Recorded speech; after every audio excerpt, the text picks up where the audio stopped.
જય શ્રી કૃષ્ણ. સ્વાગત છે આપ સૌનું કઝિન્સ રસોઈમાં. આજે આપણે બનાવીશું સૌને ભાવે એવો અને દરેકના ઘરના પ્રસંગમાં બનતો એવો કંસાર. સરળ રીતે સૌને ભાવે એવો કંસાર બનાવવા માટે સૌપ્રથમ આપણે પોણી વાટકી ઘઉંનો કકરો લોટ લઈશું અને તેમાં 1 થી 2 ચમચી જેટલું ઘીનું મોણ નાખીશું. આ રીતે મુઠ્ઠી પડે એ પ્રમાણે ઘીનું મોણ રાખવાનું રહેશે.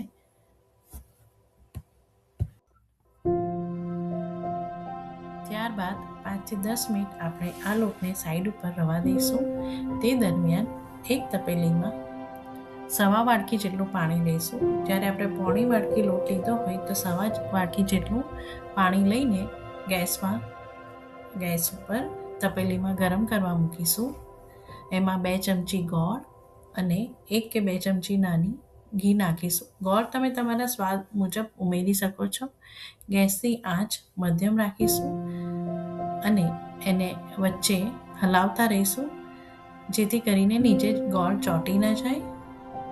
હવે જ્યારે એકદમ સરસ બધું એકરસ થઈ જશે ત્યારે આવી જ રીતે એને અંદર ધીરે રહીને લોટ ઉમેરીશું તપેલીમાં અને કન્ટિન્યુઅસ વેલણ વડે હલાવતા રહીશું જેથી કરીને નીચે ગઠ્ઠા ના પડે અને નીચે ગેસની આંચ મીડિયમ ચાલુ રહેશે, મીડિયમથી સ્લો.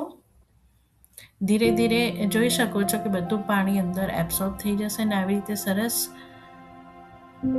કંસાર થઈ જશે. હવે એને ગેસ બંધ કરીને કુકર લઈશું. કુકરમાં નીચે પાણી મૂકી અને આ તપેલીને એમાં ટ્રાન્સફર કરીશું.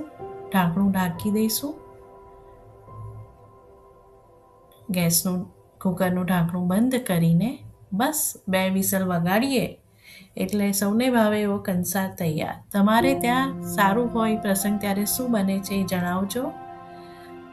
સૌને ભાવે એવો કંસાર તૈયાર છે. એને ખાંડ અને ઘી સાથે પરોસીએ. મળીએ ફરી. ત્યાં સુધી જય શ્રી કૃષ્ણ.